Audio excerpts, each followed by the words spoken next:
When I came to the university in 1960, I really became involved in the integration aspect of the university. We would meet with the students over at Stillman in the evenings and try to give them a friendly face to look forward to, let them know what kind of attitudes they would be finding when they did get to campus, if they did get to campus.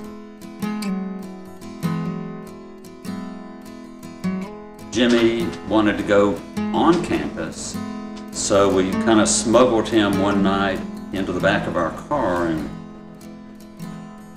drove around campus, showed him, you know, kind of a general layout of the place, and just showed Jimmy a little bit of how people lived, I guess.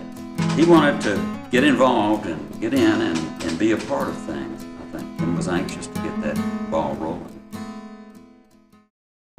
This afternoon, the presence of Alabama National Guardsmen was required on the University of Alabama to carry out the final and unequivocal order of the United States District Court of the Northern District of Alabama.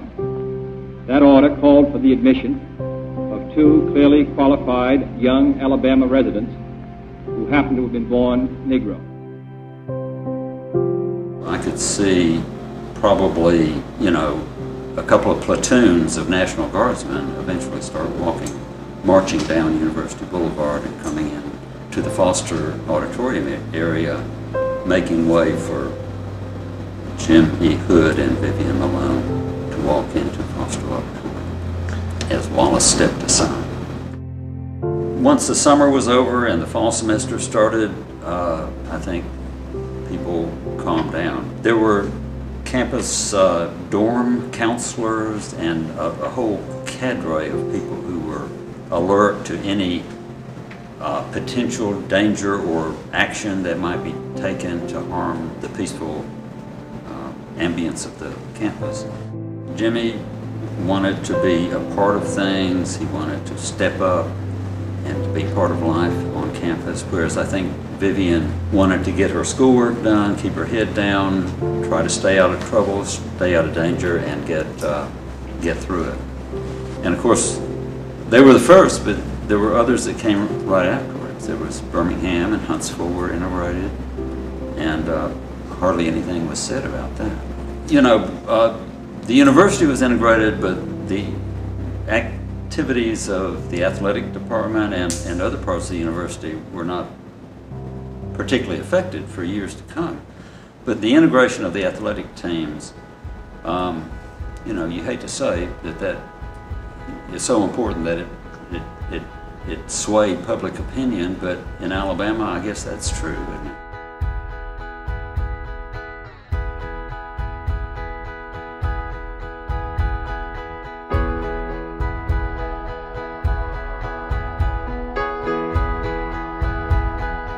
I remember when Alabama was integrated with Vivian Malone and James Hood. I was in the 7th grade. Looking back on that if I decided that I wanted to go to Alabama, I could. The reality of that was that no other black athletes had entered Alabama until I came here in the fall of 1969. And so at 18 years old, coming to Alabama, it took me a while to understand my role in this. It's not that I didn't know I was the first black athlete, but the significance of that came from really after I signed and from outside people. It's nationwide that you're going to Alabama and how you're going, and you realize that you have a responsibility, and that's part of it. The story I always tell when I talk about stuff like this, and I walked down the steps with these other basketball players, and we walked into the cafeteria in Bryant Hall, and by the time I got up to close to the front of the line, literally you could hear a pin drop on carpet.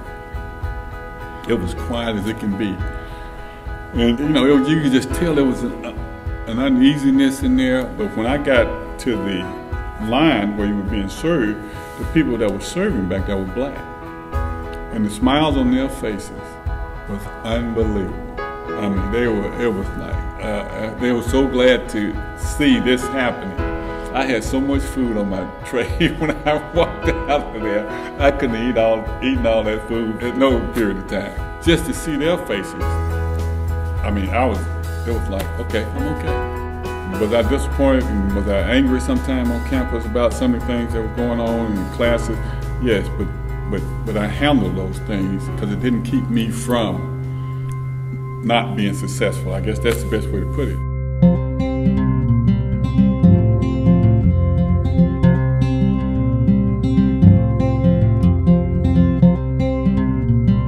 Working with Coach Bryant, I mean, you know, you'll hear people say, well, other than my father, the most important person in my life. I mean, and this is no disrespect to my father, the most impressive person I've ever known in my life. Everything about him was good. First of all, he didn't care what the people thought. Coach Bryant was going to do it his way, and there was nobody out there that was going to say, well now, Bear, we don't want any black boys on this team. That wasn't going to happen, and if it had, he would have booted them from the program. There were a lot of issues that went into it, including who were going to be these trailblazers. You're asking a lot of a young man. Most freshmen are probably 18 years old to come in and stand out like a sore thumb at a place where there might be a lot of people that didn't want you there. They'd been recruiting black athletes. At that point, they only had one on scholarship, Wilbur Jackson.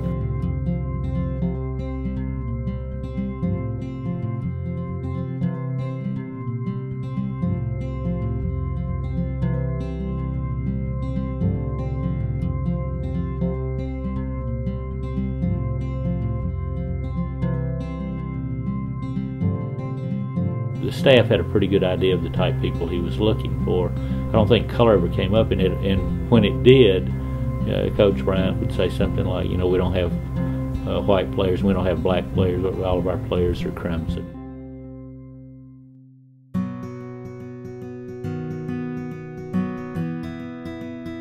From an athletic standpoint, you know, nobody cares how many black athletes are on the football field, as long as we won some national championship. But when you get in the Greek system here in Alabama, evidently, that it's segregated. And so we're perpetuating segregation because that's what it is. And how do you stop that? The Greek system is a powerful one here, and it certainly has a lot of people speaking for it. But I think that they speak outside the path of history if they continue to separate themselves from people who are different from them.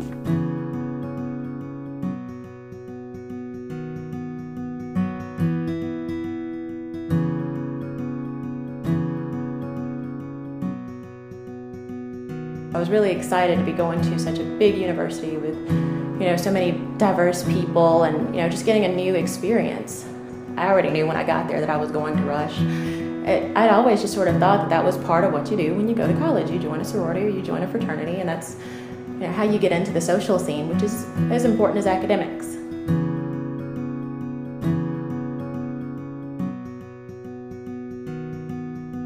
I didn't realize it was uncommon at the time. I thought it was just, well, you know, I guess we didn't match up.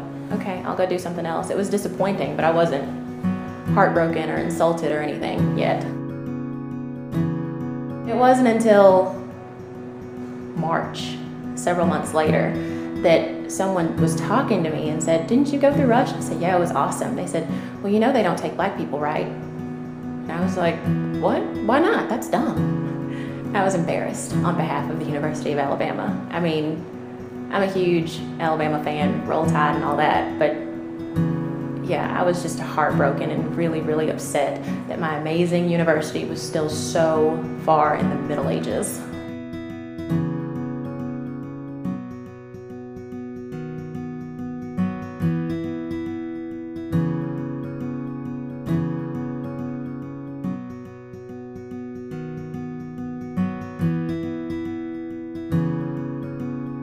I wrote in a response letter to the editor of the Crimson White, and I said, "Excuse me? Yeah, qualified black people do go through Rush." I did. Hi, here I am. I graduated high school from one of the best high schools in the state, maybe one of the best high schools in the South, with a very high GPA. And I was, taking all the appropriate steps. I did community service. I could not think of one thing that anybody could point out that would say, she's not sorority material. If I'm not what you're looking for, then what the heck are you looking for?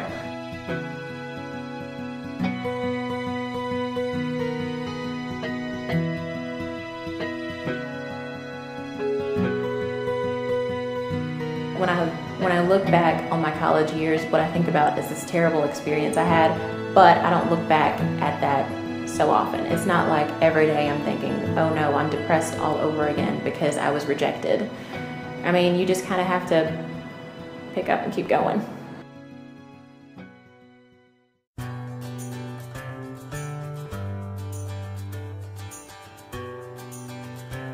We knew about an African-American recruit going through everyone at the CW. Everyone on campus basically knew about this girl. People were talking about it. People in sororities were talking about it.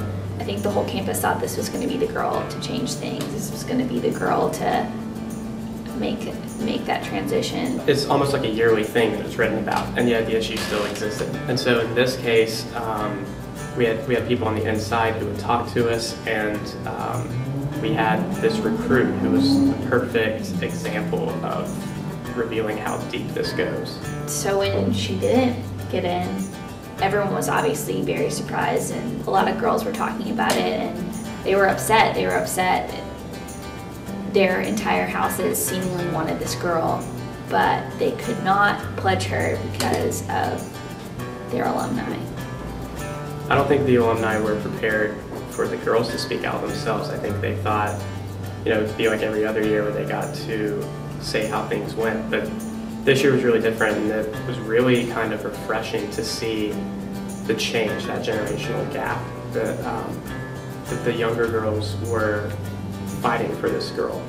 So it was really encouraging to see all the support. And even on the website when the article went up, I've been warned, don't read the comments because some people could write really nasty things, but then later in the day they were like, no, go read them, because they were all supportive. Everyone knew that this needed to be done.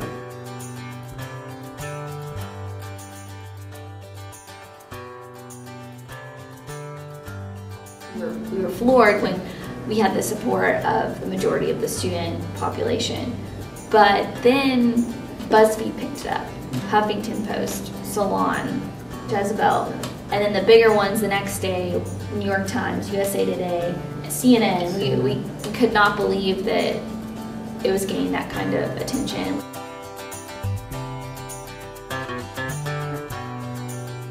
And then Reverend Jesse Jackson called us in the newsroom.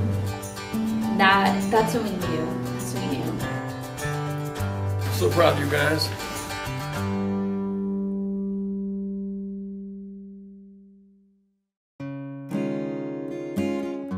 Being at this school, it's kind of it's not a secret, but you just don't talk about it. It's there, and that's how it is. I think at the end of the day, I just thought it was the right thing to do, and it needed to be talked about. It needed to be addressed, and these barriers stopping change needed to be addressed.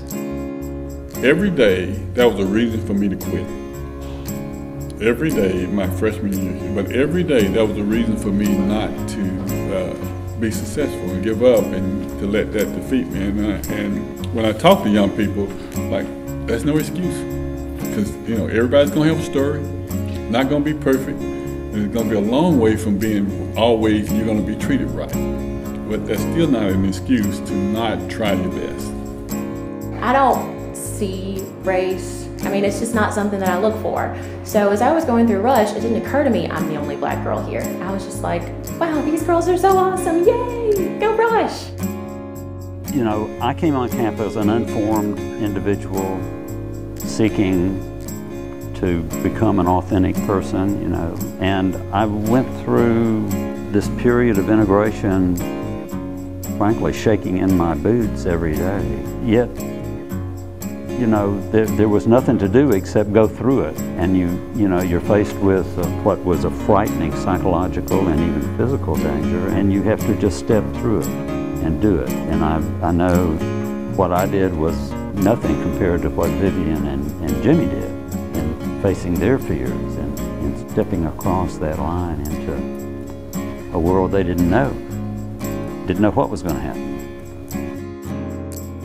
I was there in a certain point in history, the intersection of various people and things and events, and I didn't have any choice about that. You know, as a journalist, I felt that was my role, to be open to it, to be observant, and just help history along.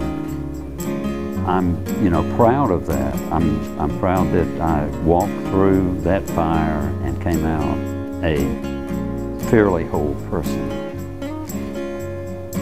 I mean, that's what I look back on. I realized I didn't know what I was doing. I was scared to do it, but I did it anyway.